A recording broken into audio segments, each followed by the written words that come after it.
ഉള്ളവരാണെന്ന് സംശയിക്കുവാണെങ്കിൽ അവരുടെ അപ്പോൾ എത്ര നാൾ വേണമെങ്കിലും ഇന്റർസെപ്ഷൻ ഇടാം. അപ്പൊ അത് 2 SP-മാർക്കേ ഉള്ളൂ, വയനാട്, മലപ്പുറം.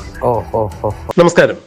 നിലമ്പൂർ MLA PV അൻവർ അതീവ ഗുരുതരമായ ചില ആരോപണങ്ങൾ ഉന്നയിച്ചതിന്റെ പേരിൽ മുൻ മലപ്പുറം SP-യും ഇപ്പോഴത്തെ പത്തനംതിട്ട SP-യുമായിരുന്ന P. സുജിത് ദാസിനെ സർവീസിൽ നിന്നും മുഖ്യമന്ത്രി സസ്പെൻഡ് ചെയ്യുകയുണ്ടായി. റേഞ്ച് IG ആയ അജിത ബീഗത്തിന്റെ അന്വേഷണത്തെ തുടർന്നാണ് ഇത്തരത്തിൽ ഒരു നടപടിയിലേക്ക് മുഖ്യമന്ത്രി നീങ്ങിയത്. എന്നാൽ മലപ്പുറത്ത് SP ആയിരിക്കുമ്പോൾ സുജിത് ദാസ് ഫോൺ ചോർത്തുന്നത് ഉൾപ്പെടെയുള്ള അതീവ ഗുരുതരമായ ക്രമക്കേടുകൾ നടത്തിയിട്ടുണ്ട് എന്നാണ് PV അൻവർ നേരത്തെ തന്നെ ആരോപിച്ചിരുന്നത്. ആ ആരോപണങ്ങൾക്കെല്ലാം അടിവരയിടുന്ന ചില വെളിപ്പെടുത്തലുകളാണ് ഇപ്പോൾ സൈബർ പോലീസിന്റെ ഭാഗത്ത് നിന്നും വെളിവാകുന്നത്. അതായത് ആരുടെയെങ്കിലും ഒരു ഫോൺ ചോർത്തണം എന്നുണ്ടെങ്കിൽ, ടാപ്പ് ചെയ്യണം എന്നുണ്ടെങ്കിൽ തീർച്ചയായും അതിന് ഹോം സെക്രട്ടറിയുടെ മുൻകൂട്ടിയുള്ള അനുമതി ഉണ്ടായിരിക്കണം എന്നുള്ളതാണ്. ഇത്തരത്തിൽ അനുമതിയില്ലാതെ ഫോൺ ചോർത്തണം എന്നുണ്ടെങ്കിൽ അതിന് ഒരു ലൂസ് ഫോൾ ഉണ്ട് എന്ന് തന്നെയാണ് ഈ സൈബർ ഉദ്യോഗസ്ഥൻ പറയുന്നത്. അതായത് മാവോവാദി ഭീഷണിയുള്ള സ്ഥലങ്ങളിലെല്ലാം അത്തരം ആളുകളുടെ കോൺവെർസേഷൻസ്, അതായത് സംഭാഷണങ്ങൾ ചോർത്തിയെടുക്കുന്നതിന് അനുമതിയില്ലെങ്കിലും സാധ്യമാകും എന്ന് തന്നെയാണ് ഈ ഉദ്യോഗസ്ഥൻ വെളിപ്പെടുത്തിയത്. ഒരു മാധ്യമത്തിന് നൽകിയ അഭിമുഖത്തിലാണ് സൈബർ വിങ്ങിലെ ഉന്നത ഉദ്യോഗസ്ഥൻ ഇത്തരത്തിൽ ഒരു വെളിപ്പെടുത്തൽ നടത്തിയത്. കോഴിക്കോട്, വയനാട്, മലപ്പുറം എന്നീ ജില്ലകളിലാണ് മാവോയിസ്റ്റ് ഭീഷണി കാര്യമായി തന്നെ കേരളത്തിലുള്ളത്. എന്നാൽ വയനാട് ജില്ലയിൽ സ്വർണ്ണക്കള്ളക്കടത്തുമായി ബന്ധപ്പെട്ട് യാതൊരു വിഷയവും നടക്കുന്നില്ല. കോഴിക്കോട് ജില്ലയിൽ അതിന്റെ ചില അനുരണങ്ങളുണ്ട്. എന്നാൽ അവിടുത്തെ SP അത്തരത്തിലൊരു പ്രവൃത്തി ചെയ്തിട്ടില്ല. പക്ഷേ മലപ്പുറം SP മാവോയിസ്റ്റ് ഭീഷണിയെ തുടർന്ന് ആ ഭീഷണിയിലുള്ള ആളുകളുടെ സംഭാഷണങ്ങൾ ചോർത്തിയെടുക്കുക എന്നുള്ള ലൂസ് ഫോൾ ഉപയോഗിച്ചുകൊണ്ട് തന്നെയാണ് ഫോൺ ചോർത്തിയത് എന്നാണ് ഇപ്പോൾ സൈബർ വിങ്ങിലെ ഉദ്യോഗസ്ഥൻ വെളിപ്പെടുത്തിയിരിക്കുന്നത്. അതീവ ഗുരുതരമായ വെളിപ്പെടുത്തലാണ് നടത്തിയിരിക്കുന്നത്.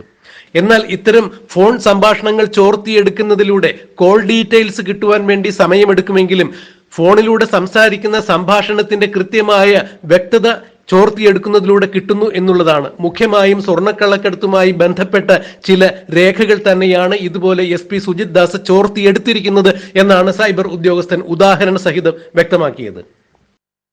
ഏതെങ്കിലും ഒരു സ്ഥലത്ത് സ്വർണ്ണക്കള്ളക്കടത്ത് നടക്കുന്നുണ്ട് എങ്കിൽ എവിടെ വെച്ച്, എന്നാണ്, എങ്ങനെയാണ് ഇത് കൈമാറ്റം ചെയ്യുന്നത് എന്നുള്ള വിവരങ്ങൾ ലഭിച്ചു കഴിഞ്ഞാൽ കൃത്യമായി SP സുജിത് ദാസ് പോലീസിനെയും തന്റെ സന്നാഹങ്ങളെയും ഉപയോഗിച്ച് ഇത് കണ്ടെത്തുന്നു, പിടിക്കുന്നു.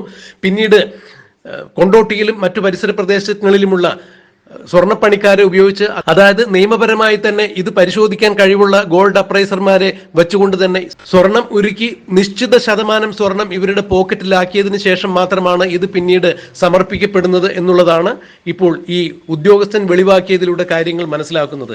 ഇതിലുപരി മറ്റു ഗുരുതരമായ ഒരു ആരോപണം കൂടി, അല്ലെന്നുണ്ടെങ്കിൽ ഒരു വെളിപ്പെടുത്തൽ കൂടി ഈ ഉദ്യോഗസ്ഥൻ നടത്തുന്നു. അതായത് വിദേശ രാജ്യങ്ങളിൽ നിന്നും, പ്രത്യേകിച്ച് അറേബ്യ പോലുള്ള, ഗൾഫ് പോലുള്ള രാജ്യങ്ങളിൽ നിന്നും കിലോ കണക്കിന് സ്വർണങ്ങൾ കേരളത്തിലേക്ക് എത്തുന്നു. ഇത് സ്വർണ്ണാഭരണങ്ങളാക്കുന്നതിന് വേണ്ടി തന്നെയാണ് എത്തുന്നത്. അധികൃതമായി തന്നെ നിയമാനുസൃതമായ മാർഗത്തിലൂടെ ബില്ലിട്ട് എത്തുന്ന സ്വർണം കൃത്യമായി തന്നെ ആഭരണങ്ങൾ പണിയിച്ചുകൊണ്ട്, അതായത് 99 എന്ന രീതിയിലുള്ള സ്വർണം ഇവിടെ എത്തുമ്പോൾ അത് 916 ആക്കി ആഭരണങ്ങളാക്കി ദുബായിലേക്ക് കയറ്റി അയക്കുന്നു. എന്നാൽ ഇവിടെയാണ് അതിന്റെ ടെസ്റ്റ് നടക്കുന്നത്, ഇവിടെയാണ് ഗെയിം നടക്കുന്നത് എന്നാണ് സൈബർ ഉദ്യോഗസ്ഥൻ പറയുന്നത്. 100 കിലോ സ്വർണം കേരളത്തിലേക്ക് എത്തുന്നു, നിയമാനുസൃതമായി തന്നെ എത്തുന്നു. എന്നാൽ ഇത് ആഭരണങ്ങളാക്കി തിരിച്ചയക്കപ്പെടുമ്പോഴാണ് ഇവിടെ കൃത്യമായി ഇതിന്റെ ഗെയിം നടക്കുന്നത് എന്ന് പറയുമ്പോൾ ഈ തിരിച്ചയക്കുന്ന സ്വർണ്ണാഭരണങ്ങൾ ഒന്നും സ്വർണമല്ല എന്നുള്ളതാണ്.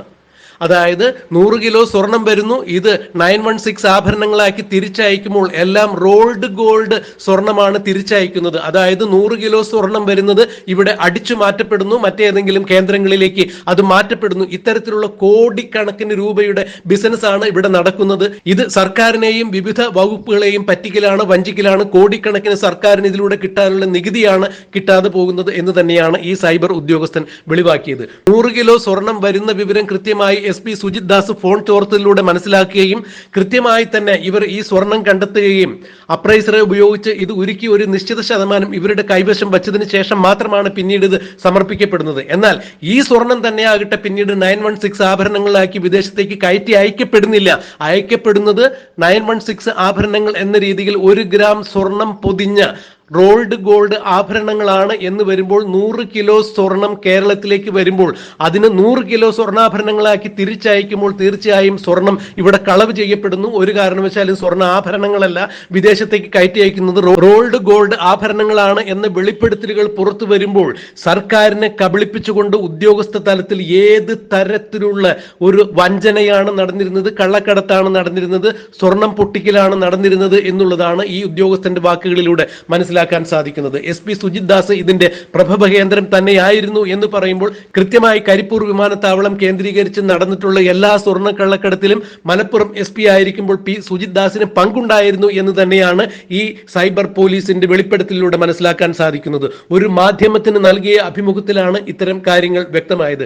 എന്തായാലും ഇനിയും ഇതുപോലുള്ള ഗൗരവതരമായ വെളിപ്പെടുത്തലുകൾ വരാനിരിക്കുന്നു. PV അൻവർ MLA പറഞ്ഞ കാര്യങ്ങൾ കൃത്യമായി ഭവിക്കുന്നു എന്ന് തന്നെയാണ് മനസ്സിലാക്കാൻ സാധിക്കുന്നത്. PV അൻവർ എന്ന് പറഞ്ഞ നിയമസഭാ സാമാജികനെ ഒരു തരത്തിലും ഞങ്ങൾ പിന്തുണയ്ക്കുന്ന രീതിയിലല്ല സംസാരിക്കുന്നത്. സത്യം ആര് പറഞ്ഞാലും നേര് ആര് പറഞ്ഞാലും അത് കൃത്യമായി തന്നെ ജനങ്ങളിലേക്ക് എത്തിക്കുക, സമൂഹത്തിന് മുന്നിൽ എത്തിക്കുക എന്നുള്ള ദൗത്യം മാത്രമാണ് ഞങ്ങൾ ഏറ്റെടുത്തിരിക്കുന്നത്. അതുകൊണ്ട് SP സുജിത് ദാസ് പോലീസിനെ ഉപയോഗിച്ച് ഫോൺ ചോർത്തി എന്നുള്ള വിവരം തന്നെയാണ് ഇപ്പോൾ വെളിവാക്കുന്നത്. അതിലൂടെ സ്വർണ്ണ വേട്ട, അതായത് കേരളം ഇന്നേ വരെ കണ്ടിട്ടില്ലാത്ത ഒരു സ്വർണ്ണ വേട്ടയുടെ കഥ കൂടിയാണ് ഇതിലൂടെ അനാവരണം ചെയ്യപ്പെടുന്നത് എന്നുള്ളതാണ് മനസ്സിലാക്കേണ്ടത്. എന്തായാലും ഇനിയും ഇതുപോലുള്ള അതീവ ഗുരുതരമായ കാര്യങ്ങൾ പുറത്തു വരാനിരിക്കുന്നു എന്ന് തന്നെ വേണം ഈ വെളിപ്പെടുത്തലുകളിൽ നിന്നും മനസ്സിലാക്കാൻ.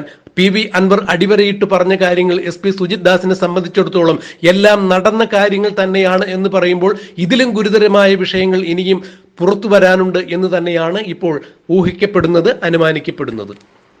സംശയിക്കുവാണെങ്കിൽ അവരുടെ അപ്പോൾ എത്ര നാൾ വേണമെങ്കിലും ഇന്റർസെപ്ഷൻ ഇടാം. അപ്പൊ അത് 2 SP മാർക്കേ ഉള്ളൂ, വയനാട്, മലപ്പുറം.